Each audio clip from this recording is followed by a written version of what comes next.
또 뒤집어 가면서 이런 납작한 물체인 거죠. 그런 숨막히는 스릴은 안녕하세요, 도끼입니다. 오늘은 여러분들이 컴퓨터와 태블릿으로 그림을 그릴 때 꼭 알아야 되는 5가지 기본 팁을 준비를 했습니다.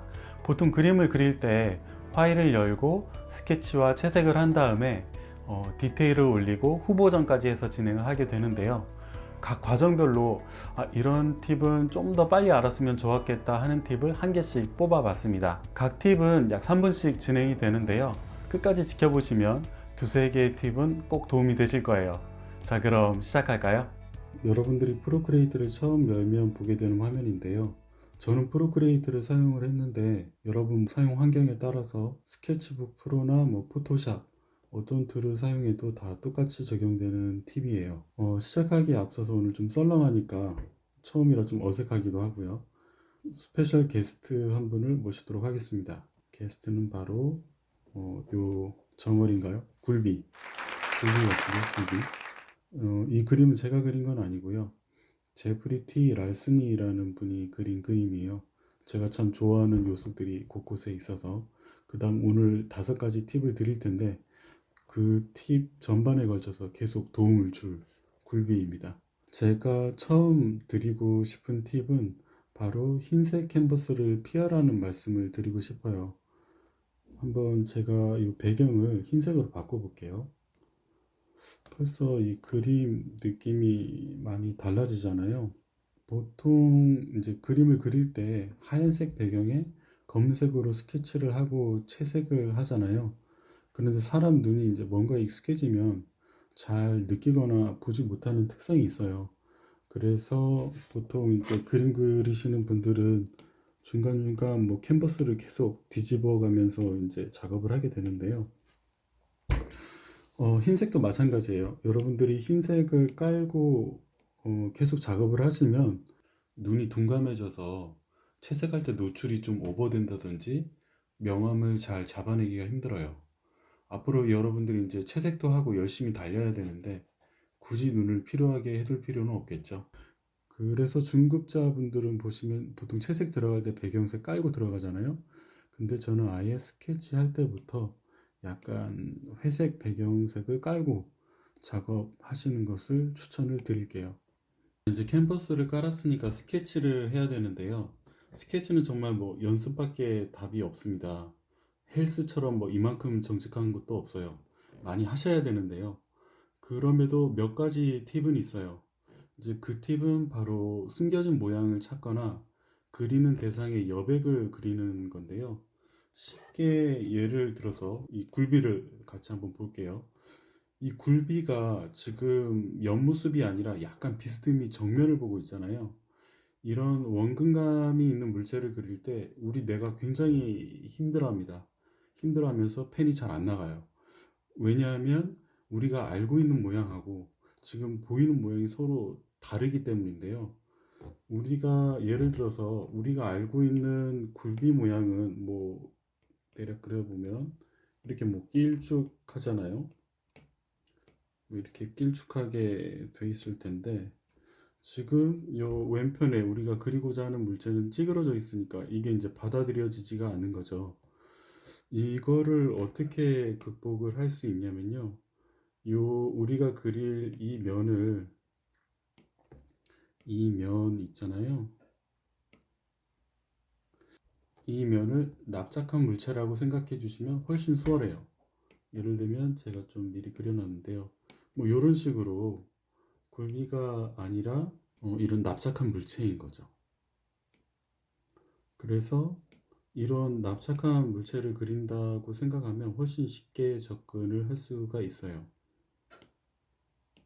예를 들어서 이런 모양은 쉽게 그릴 수 있겠죠. 지금 이렇게 생긴 것 같은데요. 네, 이런 식으로요. 만약에 이 전체 면을 하나의 큰 면으로 보기가 힘든 경우에는 이렇게 잘라서 하셔도 돼요. 한 요만큼만 잘라서 하신다든지 이런 식으로 접근하시면 훨씬 쉽게 그릴 수가 있고요. 이런 식으로 피사체의 모양을 잡아주는 것만으로는 사실 조금 부족한데요. 그래서 두 번째로 활용할 수 있는 것이 여백을 활용을 하는 거예요. 예를 들어서 제가 여기 스케치를 간단하게 해놨는데요. 지금 뭐 완벽하게 똑같진 않고 대강적으로 그려봤어요. 근데 여백을 그린다라는 것은 어떤 의미냐 하면, 예를 들어서 요런 공간들 있잖아요. 피사체 외곽선들을 비교를 해보는 거예요. 뭐 요런 선도 있을 수가 있고요. 그다음에 여기 아주 또 보기 쉬운 선이 있죠. 뭐 요런 여백들을 점검을 해주는 거예요. 각도라든지요. 지금 제가 그린 그림에서도 딱 이렇게 하니까 잘못된 부분이 보이는데, 예를 들면 이런 부분, 여기가 지금 거의 90도로 되어 있잖아요. 아니면 여기가 이제 더 길게 나가는 뭐 이런 것들을 잡아주시면 되세요. 스케치를 잘하는 방법은 모두 다 뭐 이런 방식이에요.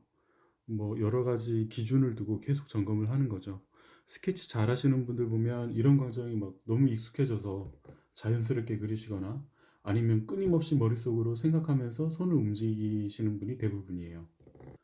자, 이제 스케치가 준비되었으면 채색을 할 텐데요. 이 채색 부분은 말씀드리고 싶은 게 되게 많아요. 예를 들면 작업을 하실 때 뭐 확대를 너무 해서 그리지 마세요. 아니면 이렇게 컬러 픽을 하지 마세요. 이런 것들이 있는데, 그런 건 나중에 기회가 되면 좀 다뤄보도록 하고요.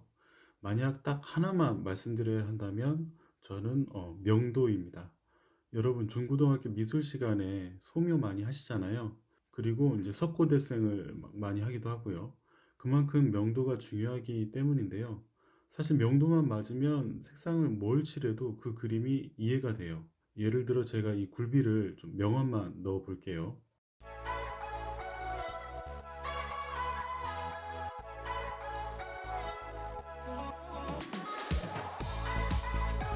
요 그 흑백 굴비에 색상을 넣어 볼 텐데, 이 굴비 위에 레이어를 하나 생성을 해주고요.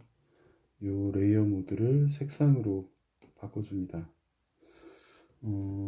일단 기본 베이스 컬러가 되는 약간 노란색 계열을 지금 이렇게 밖으로 삐져나가잖아요. 이 부분은 레이어를 클리핑 마스크 해주시면 이 안쪽으로만 다 색상이 채워지게 돼요. 그래서 이런 식으로 채우게 되는데, 제가 지금 음, 제가 지금 색상을 칠하는 거에 색상값만 다 가져가게 되어 있어요. 명도는 이미 다 맞춰놨기 때문에. 이쪽에 좀 파란 부분도 보이네요. 그래서 여러분들이 아주 강한 뭐 형광색만 아니면은 뭐 어느 색상을 넣어도 뭐 크게 불편하지가 않아요. 근데 명도가 틀리면 그 물체가 좀 이상하게, 굉장히 이상하게 보입니다. 실제로 많은 분들이 이런 식으로 작업을 많이 합니다. 뭐 저는 그렇게 선호하는 방식은 아니에요. 뭔가 치팅하는 느낌이 들어서요. 뭐 저만 그렇게 느끼는 것 같은데, 다만 저는 작업을 할 때 바로 컬러 작업을 들어가고요. 뭐 연습도 할 겸 해서요. 아예 맨 위에 회색 레이어 같은 거를 이렇게 깔아두고 중간중간 점검을 해요. 어느 부분을 내가 좀 더 어둡게 그리지 않았나, 어느 부분은 더 밝게 그리지 않나, 이렇게 확인을 하고요. 아니면 실눈을 뜨고 바라보는 게 확실히 도움이 돼요. 그렇지 않고 만약 사진을 보고 작업을 하신다고 하면 그리실 사진을 아예 흑백으로 만들어서 계속 비교해 보는 것도 좋아요. 여러분도 잊지 마시고, 채색은 첫째도 둘째도 명도입니다. 채색을 올렸으니 이제 디테일에 대해 얘기를 해볼 건데요. 여기서부터는 취향에 따라 다른 영역인데, 디테일을 엄청 올리시는 분이 있는 반면에 투박한 걸 좋아하시는 분도 있어요. 저는 개인적으로 투박하고 약간은 추상적인 걸 좋아하는데요. 그래도 기본적인 디테일은 갖춰줘야 그림의 퀄이 올라갑니다. 디테일은 항상 제일 마지막 단계에 만져주셔야 되는데요. 디테일을 마지막에 해야 하는 여러 가지 이유가 있는데, 그중 중요한 건 역시나 명도고요. 그림을 전체적인 밸런스를 맞춰주면서 전체적인 톤을 같이 올려줘야 되는데, 너무 한 곳에 치중하다 보면 밸런스가 이제 무너지기가 쉬워요. 그리고 효율적인 측면에서도 예를 들어 이 끈을 디테일이라고 했을 때 끈은 어느 정도 암시만 해주고 굴비 몸통을 계속 수정해 주세요. 그렇지 않으면 여러분이 굴비 몸통을 고칠 때마다 끈을 고쳐야 된다거나 아니면 끈을 피해서 조심조심 작업하셔야 돼요. 최소한 저는 제 그림에서 그런 숨막히는 스릴은 느끼고 싶지 않아서 그림 맛도 제대로 살지 않고요. 그래서 액세서리나 디테일은 항상 마지막에 해주시는 걸 추천드립니다.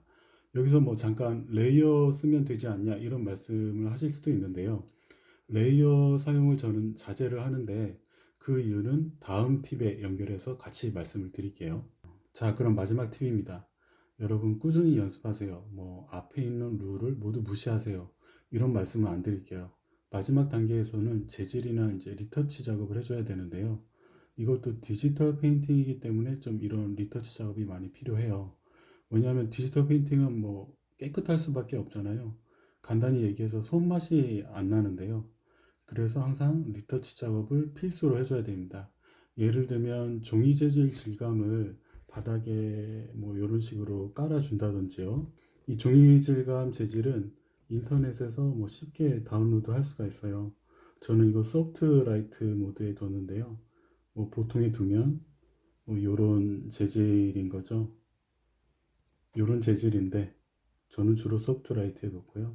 그리고 이렇게 불투명도를 조절을 해서 어느 정도 재질을 넣어줄 수가 있고요. 또 한 가지는 일부러 노이즈를 좀 넣어줄 수도 있어요. 예를 들면 이렇게 회색에 노이즈 효과를 넣어서